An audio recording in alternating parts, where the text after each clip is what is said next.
네. 저희는 우리가 태어나면 우리는 사회 이론으로 살아가게 됩니다. 그런 과정을 우리는 사회화라고 얘기를 하죠. 사회화 되는 과정에서 우리는 자기소개를 하게 됩니다. 그래서 항상 누구누구입니다라는 소개를 하게 되는데 제가 먼저 여쭤보고 싶은 게 있어요. 혹시 부모님 되시는 분 좀 손 들어 주시면 어떨까요? 부모님. 네, 부모님이 더 많아 보입니다. 네, 그 다음에 그러면 그 유치하고 초등 부분에 계신 부모님. 네, 예, 감사합니다. 그럼 중고등학교. 예, 예, 예. 그럼 그 다음에 학년기 마치고 난 성인 부모님들 한번 손 들어봐 주세요.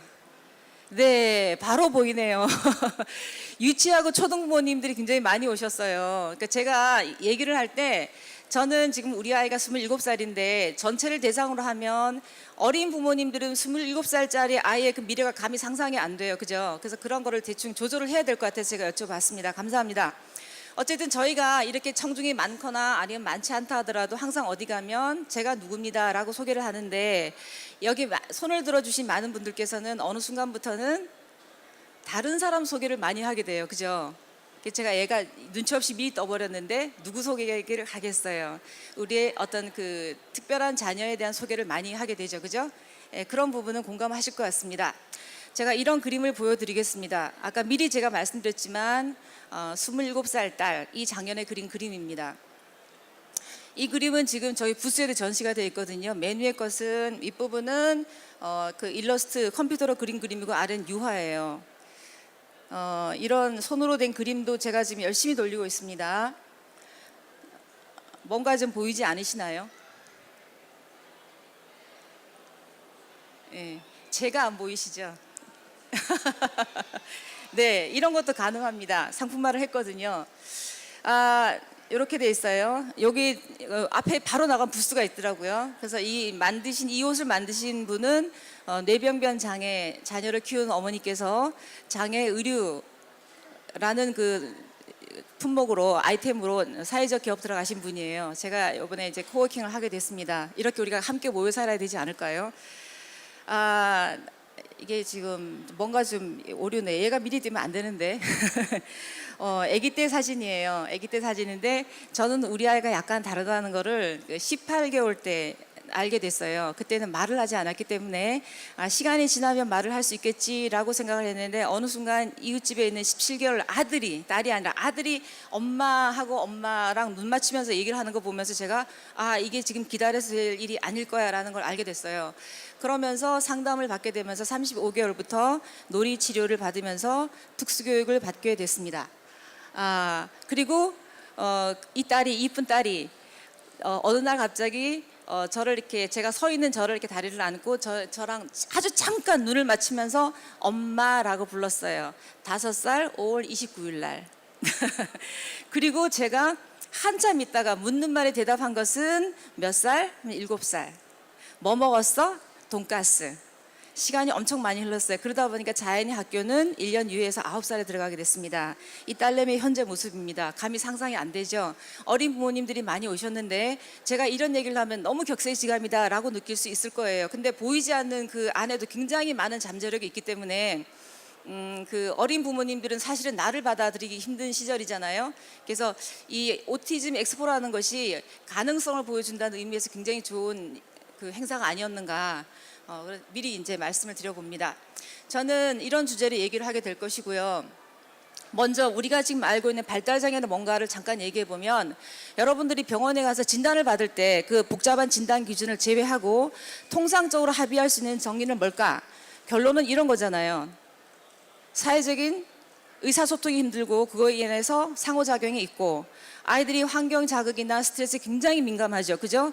그래서 어렸을 때 우리는 부모님들이 빨리 이 아이가 좀 원상복구가 돼서 나갔을 때 좀 이상한 모습이 안 보였으면 이런 것 때문에 굉장히 압박을 하게 돼요. 물론 저도 많이 그랬습니다. 근데 그러한 것들이 미리 이런 교육이 필요한 것이 그게 나중에 어떤 영향을 미칠 수 있는가를 사전에 아는 게 좋을 것 같아요.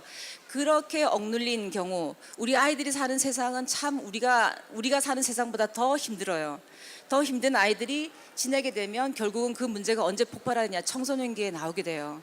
감당할 수 없을 정도로. 그래서 우리가 하는 교육은 사실은 여기 나와 있는 것처럼 우리는 장애를 없애기 위한 교육을 하는 게 아니죠.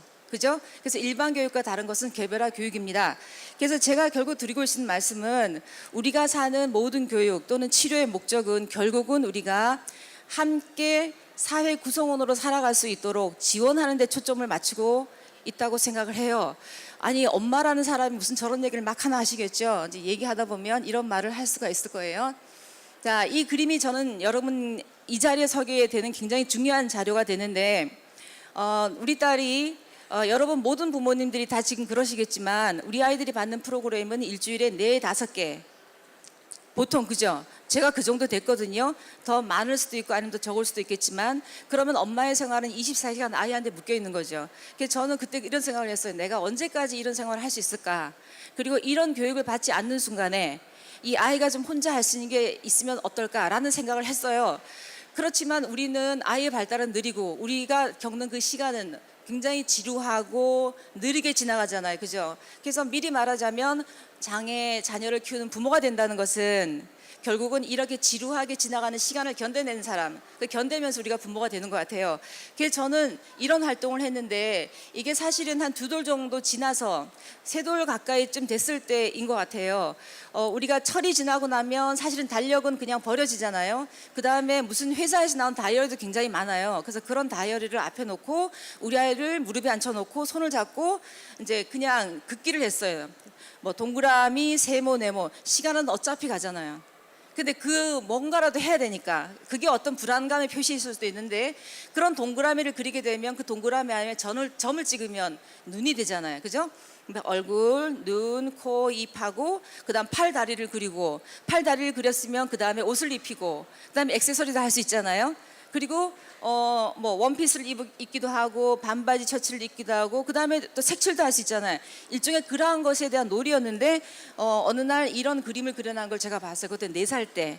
저것도 어느 날 저것만 완성된 상태로 확 나타난 게 아니라 굉장히 많은 쓰레기처럼 집이 그랬겠죠.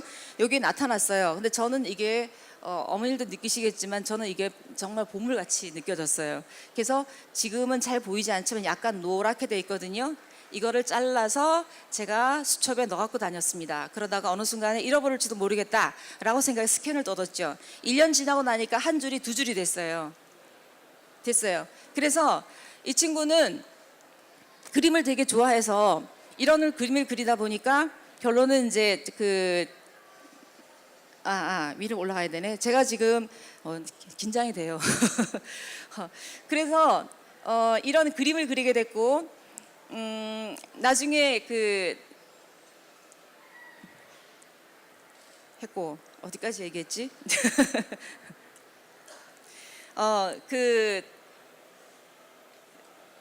7살에 말을 했다는 얘기까지 했죠. 그죠? 제가 이렇습니다. 7살에 말을 했고요. 그럼 장애 등록은 언제 했느냐? 6살 때 장애 등록을 진단을 받았어요. 진단을 받아서 그때는 지적장애 상급, 그 다음에 14살 때 발달장애 상급, 그 다음에 16살 때 자폐성 장애로 최종 진단을 받았어요. 그렇게 진단을 받고 근데 이 친구가 그림을 좋아했기 때문에 그 초등학교 입학을 하게 됐을 때 초등학교에 가게 되면 그 아이들이 그림을 그릴 때만큼은 얘가 잘 그린다는 걸 아는 거예요. 이때부터 놀이처럼 시작했기 때문에. 그래서 내가 그림을 그리는 순간만큼은 아이들이 나를 인정해 준다는 그걸 알아요. 그래서 고등학교를 갈 때 정말 고민되잖아요.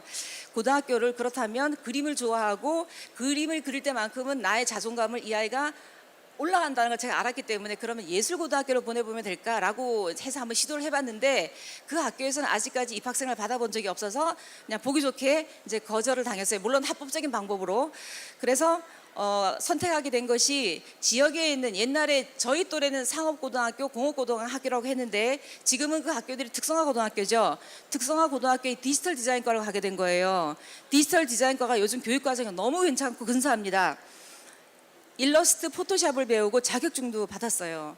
그러다 보니까 자연스럽게 어딜 가게 됐냐면 평택에 가면 국립한국복지대학교가 있어요. 왜냐하면 유일한 대학이기 때문에 제가 아무리 이니셜 쓴다 하더라도 가릴 수가 없을 것 같아서 그 대학교의 디지털 산업 디자인과를 그냥 가게 됐습니다.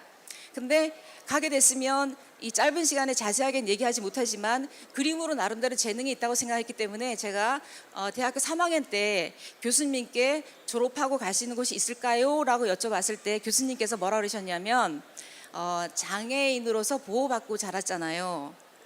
어떻게 취업을 하기가 되게 어렵지 않을까요? 이런 말씀을 하시면서 일단 소통 훈련을 먼저 받아보는 게 좋을 것 같아요 라고 말씀을 하셨어요.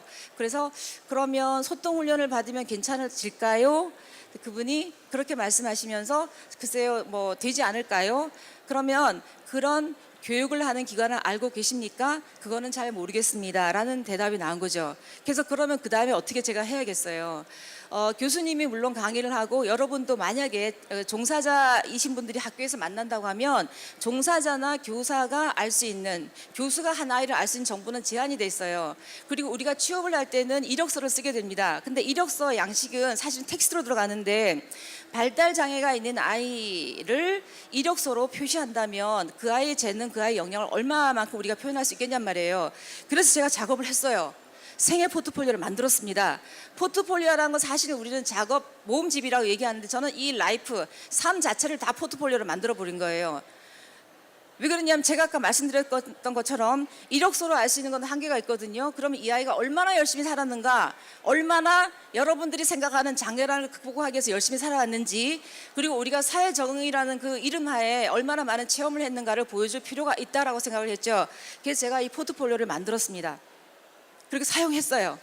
그리고 그때는 제가 박사과정을 밟고 있는 중이었는데 이것을 그대로 박사학위 논문으로 제출을 했고 제가 박사학위를 받았습니다. 그 얘기는 이런 자료가 이 세상에 없다는 얘기예요. 왜냐하면 우리의 복지 현장은 부모의 절절한 마음을 아직까지 알아주지 못하고 있다는 거예요. 정확하게 부모가 원하는 게 뭔가 잘 모른다는 얘기인 거죠. 그래서 제가 이거를 했고 학위 논문을 받고 난 다음부터는 그럼 이것을 알려야겠다라고 생각을 했겠죠.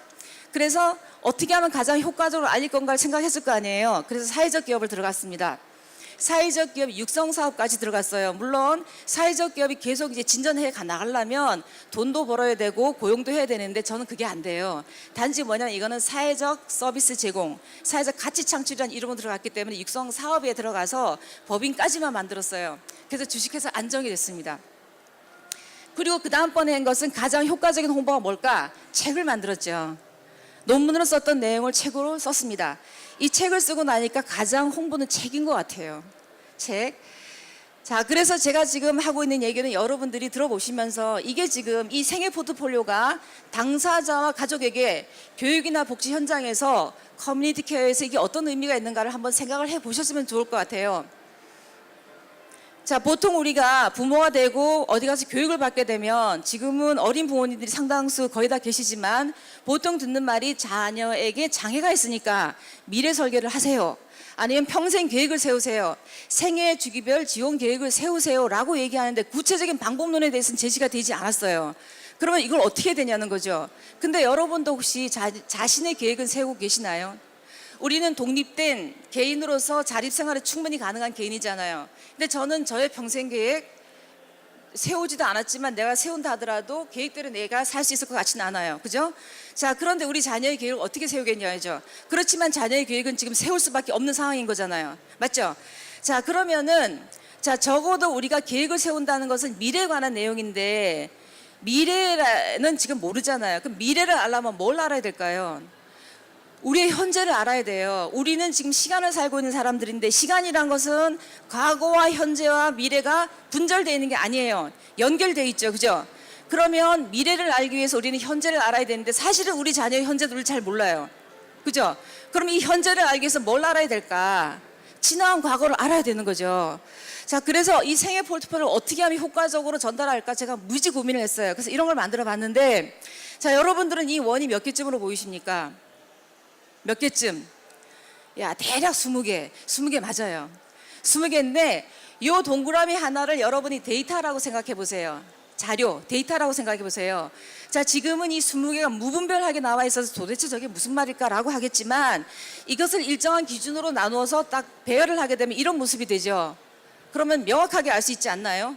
이것이 하나의 데이터, 하나의 자료라고 얘기하면 여기는 이런 내용이 들어가 있고 여기는 이런 내용으로 나와 있단 말이에요. 그죠?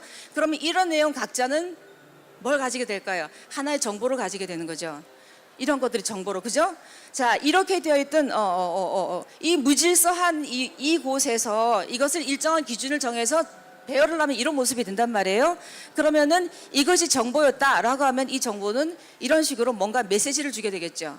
메시지. 자, 다시 보여주시면 이게 제 컴퓨터예요.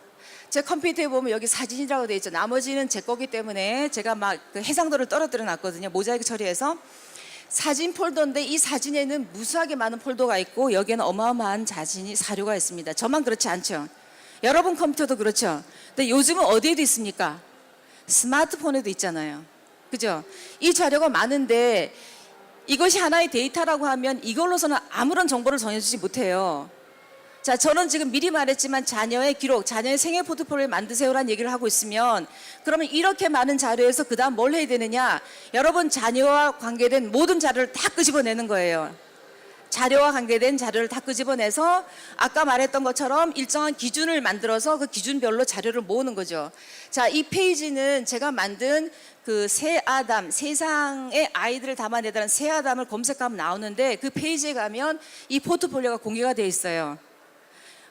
포트폴리오를 그냥 공개하기는 애매해서 회원가입을 하시면 바로 볼 수 있습니다. 거기면 저희가 같이 장애인 평생을 공부한 4명의 어머니들이 우리가 공부를 했다는 것은 의미가 있지 않을까라고 해서 자녀의 포트폴리오를 공개를 하자고 올렸는데 2명은 그래도 용기가 안 나서 2명은 비공개고요. 또 1명은 공개가 돼 있어요. 그래서 이거를 보게 되면 많은 분들이 저한테 그런 얘기해요. 아, 거긴 애가 보여줄 게 많잖아. 그런 얘기를 하는데 어린 부모님들은 27살 아이랑 비교를 하면 안 돼요. 아이들은 어떻게 변할지 모르니까. 그렇지만 이렇게 변한 아이도 있어요. 변하지 않은 아이도 있지만. 그래서 그런 걸 제가 보여준다고 생각하고 어쨌든 그 많은 자료를 이런 식으로 일정한 기준을 정해서 모으면 쫙 정보가 나오겠죠. 그죠? 이거를 보면 지금 27살 이 딸이 어떤 아이라는 걸 바로 볼 수 있어요. 그래서 다시 제가 표를 만들어 봤어요. 이렇게 개념들을 만들었죠. 자, 이것이 아까 말했던 컴퓨터 안에 있는 커다란 자료다라면 우리는 이것을 요즘 빅데이터라는 용어를 사용하죠. 빅데이터. 이 빅데이터에서 자녀에게 맞는 정보를 일정 기준에 맞춰서 분류하고 정리를 해요. 그 포트폴리오가 만들어지죠. 그러면 이러한 포트폴리오를 가지고 이 아이는 어떤 직업이 좋겠다. 이 아이는 앞에 어떻게 살면 되겠다라고 미래 설계를 할 수 있지 않을까. 저는 이게 그 방법이라 생각해요. 이게 지금 포트폴리오를 만든 이유고 이런 식으로 제가 설명을 하게 된 거죠.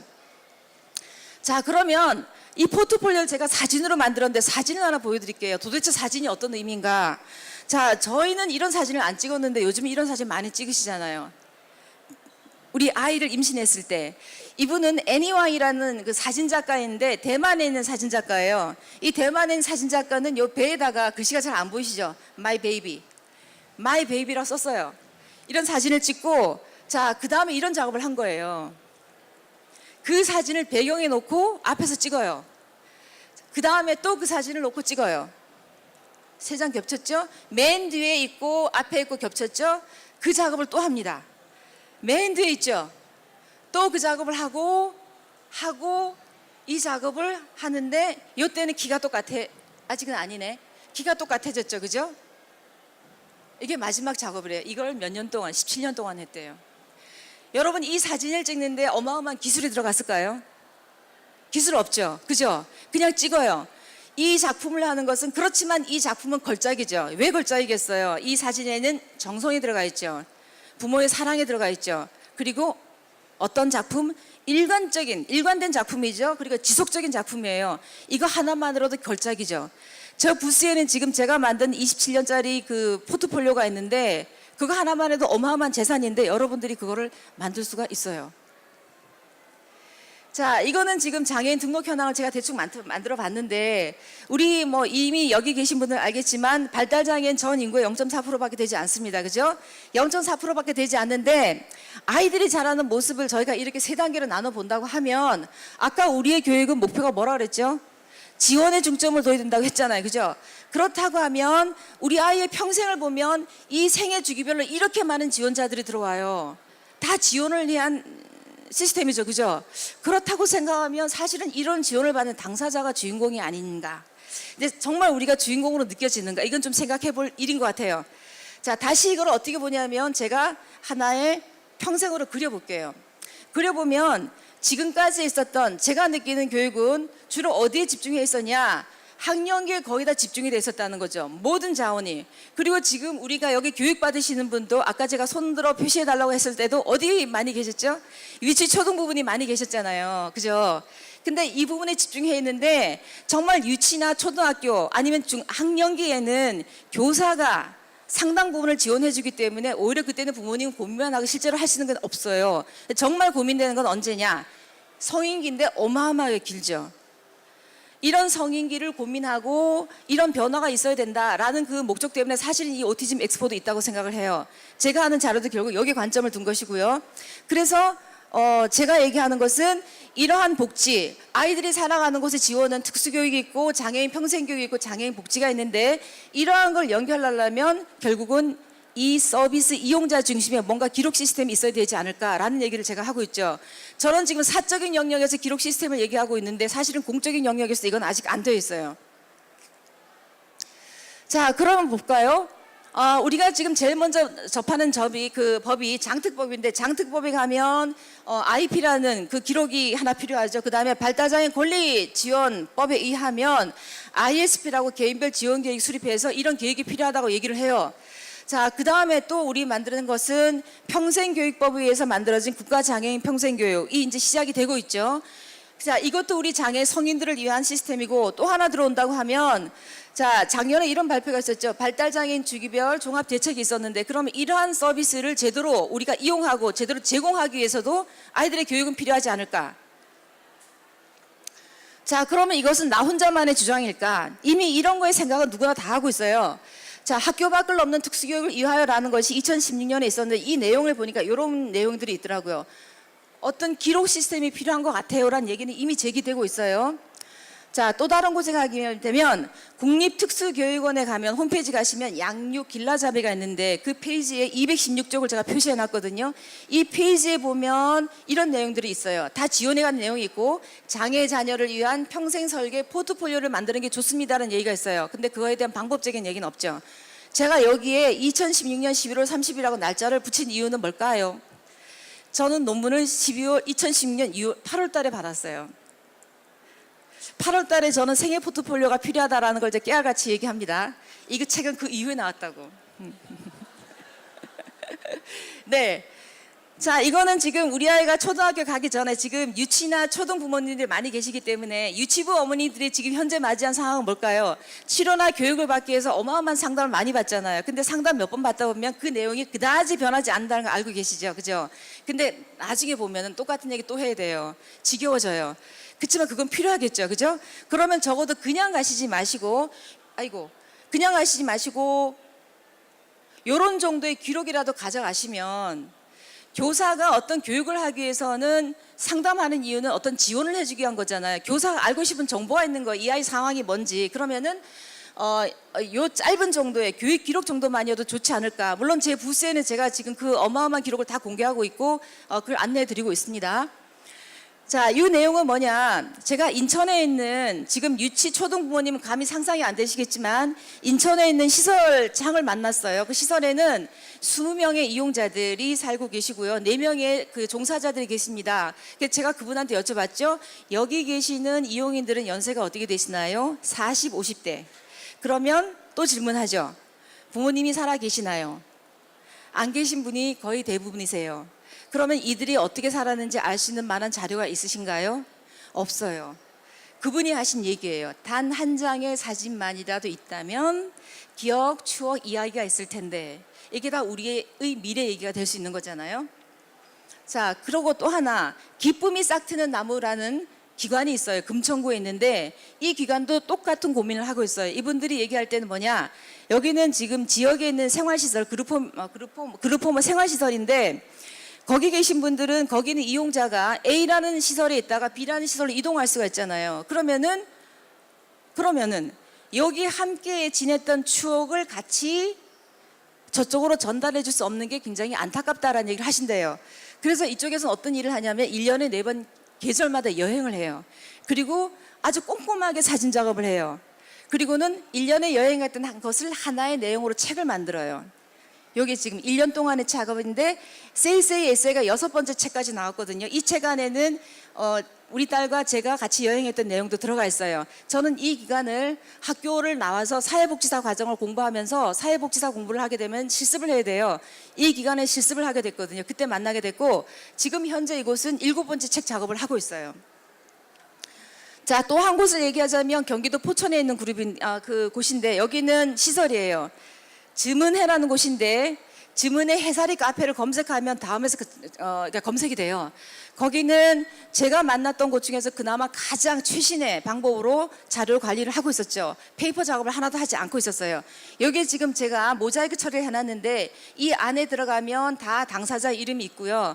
요 안에다가 폴더에 다 작업을 하고 있는 거죠. 그래서 만약에 이분이 다른 기관으로 옮기게 된다면 폴더를 그대로 양도하면 되는 거예요. 제가 만났던 가장 나은 방법. 저는 이런 걸 한다고 얘기했더니까 그게 더 낫다고 막 그러신 거죠. 자, 이렇게 됐고, 자, 저는 이것을 표를 만들어 봤어요. 자, 우리 아이들이 사는 교육이나 치료나 뭐든 아니면 그 성인이 돼서 살아가는 그 지원을 받은 체제는 다 학생과 부모와 교사 이 세 사람이 모여서 되는 거죠. 그런데 지금 우리 교육을 보면 학생이나 교사의 역할은 너무 뚜렷해요. 학생은 배우고 교사는 뭔가 제공하고, 그러면 이 사이에 부모의 역할도 분명히 있는데 부모도 어마어마하게 역할을 하고 있지만 사실 부모의 역할이 눈에 보이지 않아요. 저는 이 부모의 역할이 이런 아이의 생을 기록한 생애 포트폴리오, 이 작업이 필요하다고 얘기를 해요. 저는 부모님한테 부모님이 이 작업을 시작하세요라고 얘기하지만 여러분들이 이런 작업을 시작하면 분명히 교사나 종사자도 이 작업에 동참할 거라 생각을 해요. 그렇게 되면 이 생애 포트폴리오가 있다고 하면 부모가 이 학생 당사자의 정보를 제공하고 교사가 이 정보를 참고 삼아서 치료나 교육을 한다면 아이가 좋아지지 않을까요? 학생 좋아지죠. 아이가 좋아지면 누가 좋아지나요? 다 좋아지는 거예요. 그렇게 되면 결국은 저는 특수교육이나 사회복지 전체가 다 좋아질 수 있지 않을까라는 그림을 그려봅니다. 그렇지 않을까요? 그죠? 그래서 이 세상을 바꾸는 거는 어머니들 각자의 역할에 따라서 바꿔줄 수 있다고 얘기를 하고 싶어요. 자, 그러면 이 생애 포트폴리오를 어떻게 활용할 것인가? 이거 제가 그냥 써본 건데 여러분들은 지금 우리 늘 이런 거 하고 있잖아요. 같은 말을 계속 반복하고 있어요. 그 다음에 사회 서비스를 효율적으로 이용할 수 있다라고 한 얘기는 어느 그 장애인 복지관 관장님께서 말씀하셨는데 복지관에 들어오는 이용자는 각각 어떤 프로그램에 들어오잖아요. 그죠? 그러면은 이분의 이용자의 모든 정보를 다 알지는 못해요. 근데 막 생활하다 보면 내가 몰랐던 어떤 부분이 탁 보이는 거예요. 내가 왜 저분의 저런 그 어떤 특성이나 재능이 있는 거 몰랐을까라는 것을 놓칠 수가 있다는 거죠. 저도 사실은 학교에 있을 때 그랬었고. 자, 그렇다면 우리 딸이 아까 취업할 때 안 됐던 것처럼 이력서를 대신하는 작업이 될 수 있지 않을까. 자, 그 다음에 우리는 내가 우리 아이와 평생 함께 할 수 없다는 것 때문에 성년 후견인 제도가 필요하다고 얘기를 하고 있는데, 그렇다면 성년 후견인이 법적인 어떤 장치에서 이 아이를 지원한다고 하면 어떻게 해야 되겠어요? 적어도 이 아이가 어떤 성장을 했고 어떤 문화적 배경에 성장을 했는가, 그 자료가 있어야지만 적어도 제대로 된 후견을 하지 않을까라는 이유로 제가 이 표를 만들어 보았고, 자, 또 요거는 자, 안정이 필요해요 라고 얘기했는데 저는 법인 이름을 안정이라고 지었습니다. 안정이라고 말 그대로 안정이에요. 사실 우리는 부모님은 안정이 필요하죠. 엄마의 마음이 안정이 돼야 되고 엄마가 안정이 되면 우리 아이도 안정이 될 수 있겠고, 그죠? 그리고 우리의 복지는 너무 뜨거워요. 우리 사회도 안정이 돼야 될 것 같아요. 그래서 제가 안정이 필요하다고 만들었는데, 사실은 부모님은 우린 특별한 양육을 하고 있잖아요. 이 특별한 양육 때문에 우리는 짐이 너무 무거워요. 모든 부모님이. 우리는 이 짐을 조금은 덜어내야 되지 않을까. 생애 포트폴리오 작업을 제가 했는데 이 포트폴리오 작업을 하면 제가 듣는 얘기는 아까도 말씀드렸지만 거기는 애가 보여줄 게 많잖아라는 얘기를 많이 해요. 근데 제가 아까 4명의 부모님이랑 작업을 한 것을 그 사이트에 올려놨습니다라고 했을 때 제가 그 동료 공부하는 어머니들한테 설득을 해야 되잖아. 이러 한번 해보자라고 했을 때 어떤 부모님 그랬어요. 거기는 애가 보여줄 게 많잖아. 우리 애를 보여줄 것도 없는데 우리 애가 뭐 도움이 되겠어? 그래서 제가 그냥 해보시라고 했어요. 그분이 그 다음에 오셔서 저한테 말씀하셨어요. 이거 부모님은 꼭 해봐야 될 것 같아요. 그러면서 하시는 말씀이 내가 내 머리를 쓰다듬어 주고 싶어요 라고 했어요. 그 한 말씀으로 이해가 되죠. 그죠? 우리는 아이의 삶을 기록해 보세요 라고 얘기하지만 그 기록은 누가 하는 건가요? 엄마가 하는 거예요. 부모가 하는 거예요. 그거는 아이의 기록을 통한 나의 삶인 거죠. 그래서 그렇게 어느 정도 좀 덜어내야 되지 않을까. 이 무거운 거를 덜어내고 비워내야지만 계속 채울 수 있지 않을까요? 그래야지 우리도 스스로 격려를 해보고 포트폴리오 만들어 보면서 그리고 앞으로 갈 길이 멀잖아요. 그렇게 갈 수 있지 않을까라면 제가 이렇게 만들어 봤습니다. 이렇게 이제 순환한 표로 제가 한번 만들어 봤죠.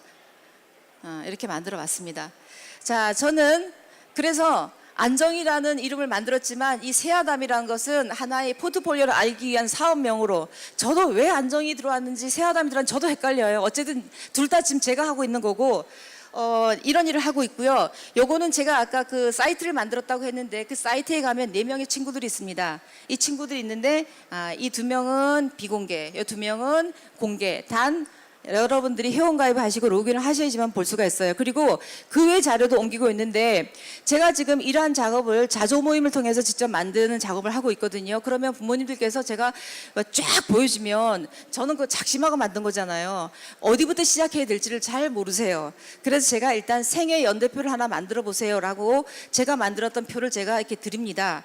그것은 지금 제 부스에 오면 제가 안내를 해놨는데 생애 포트폴리오를 검색을 하시고 뭐 생애 포트폴리오 어디부터 시작할까라는 제목이 검색이 될 거예요. 그 안에 들어가면 제가 그 샘플을 그대로 공유를 해놨어요. 그리고 빈칸에 파일을 올려놨는데 그건 한글 파일이기 때문에 여러분들이 수정해서 사용해도 상관없으세요.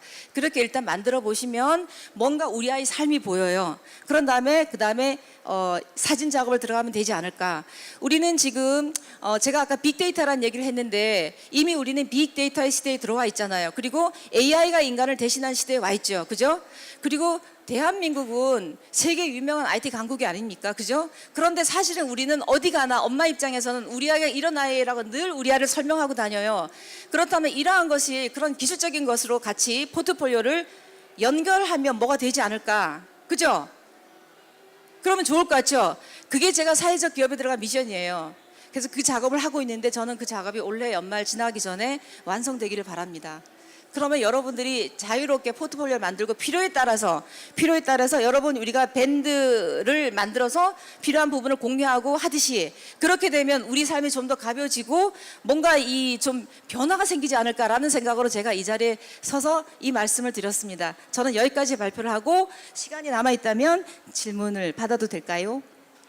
네.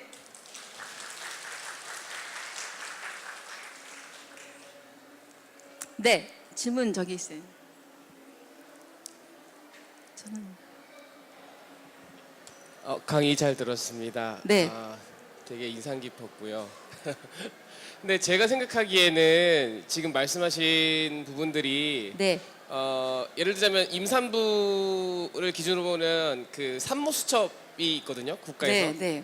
그러니까 어떤 일개 사기업에서 해야 될 게 아니라 국가적인 시스템에서 지원을 받아서 맞습니다. 해야 되는 거 아닌가라는 생각이 네. 드는데요. 저도 제가 사회적 기업에 들어갔을 때 누구나 쉽게 만들어서 필요에 따라 공유할 수 있는 시스템을 만들고 싶어요 라고 들어갔을 때 모든 사람이 다 그렇게 얘기를 했어요. 그럼 국가가 해야 되잖아요. 그죠? 근데 어떤 얘기를 줬냐면 제가 다 이런 얘기를 하는데 국가는 몰라서 못하는 거예요.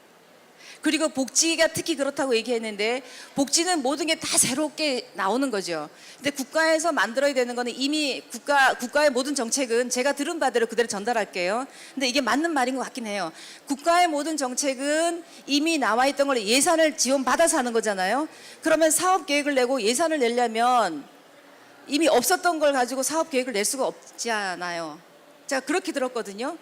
없어서 못한다고. 그러니까 누군가가 이런 일을 하고 이것이 성과가 있고 저게 가능하다라고 하면 그 다음에 국가가 들어가는 거죠. 그러니까 순서는 뭐냐면 누군가가 시작을 해야 되는 거예요. 그래서 제가 얘기하는 거는 이 시스템을 만들고 싶어요 라고 얘기할 때 그건 제가 개인적으로 쓰는 게 아니에요. 그 시스템 제 게 아니에요. 모든 사람이 다 쓸 수 있도록 이렇게 시작하면 국가가 제대로 들어오지 않을까라고 제가 하는 거죠. 근데 이런 얘기를 누가 하겠습니까? 부모가 아니면. 제가 아까 얘기를 하다 보니까 이게 지금 시간에 쫓기기도 하고 이 무대가 저한테 너무 크거든요. 그 말씀을 빠뜨렸는데 저는 원래 교사였습니다. 교사였고 우리 아이의 문제 때문에 지금은 그 양육 지원이 잘 돼 있지만 지금 27살인 우리 딸한테는 그렇지 않았어요. 지금 우리 딸은 오늘 그러니까 부과된 임무가 있거든요. 지금 저를 찍고 있어요. 찍고 있는데 11년 동안 저는 직접 이 교육을 받았고 그 다음에 특수교사가 돼서 현장으로 들어갔죠. 들어가서 봤는데 그리고 그 이후에 제가 아까 박사학위를 받았다고 얘기했잖아요. 그러면 저는 연구 쪽도 들어가 봤어요. 그럼 연구 쪽은 왜 이걸 못합니까? 연구는 왜 못해요? 저는 또 하나가 있다고 그래요. 아무도 이걸 시작하지 않았으니까. 우리의 복지나 특수교육은 대부분 수입이에요. 그렇지 않습니까? 다른 나라에서 하는 게 있으면 바로 복지에서 우리나라 이식을 합니다. 토양이 우리 게 아니에요. 그렇기 때문에 이게 안 맞아요. 안 맞으면 이 문제를 해결하기 위해서 다시 다른 나라를 봅니다. 저 나라는 어떻게 나가고 있나? 이게 지금 우리 현장의 모습이 아닌지. 대답이 됐습니까? 그래서 국가가 개입을 하라고 제가 얘기하고 나온 거니까. 누군가 시작해야 되기 때문에.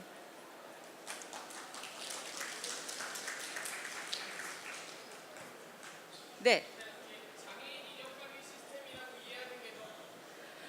이력 관리 시스템 하면 그게 그 혹시 부모님이세요? 아, 예, 부모고요. 네. 그러니까 포트폴리오라는 개념 자체가 이해하기 쉽지 않을 수도 있어서 그냥 오히려 직관적으로. 그러면 하나만 더 네. 여쭤볼게요. 혹시 네. 자녀가 몇 살쯤 됐어요? 지금 4학년이니까 11살이요. 아, 그러면 제가 이게 왜 그러냐면 자녀의 연령에 따라서 보는 게 달라요.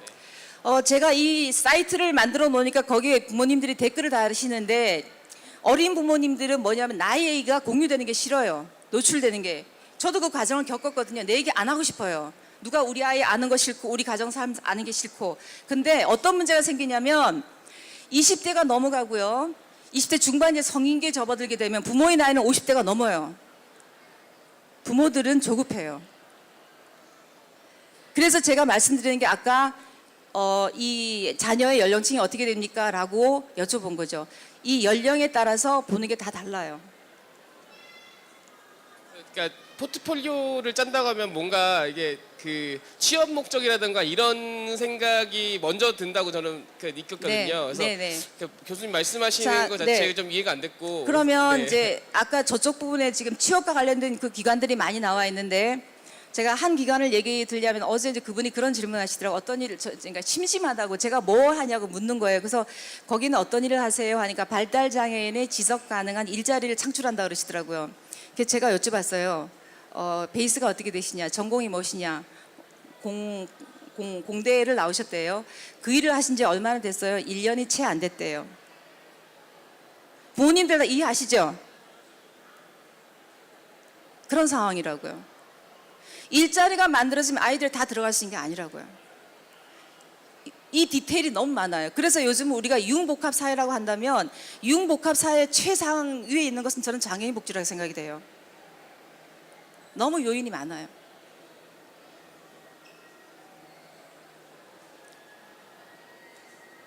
또 질문 있으십니까?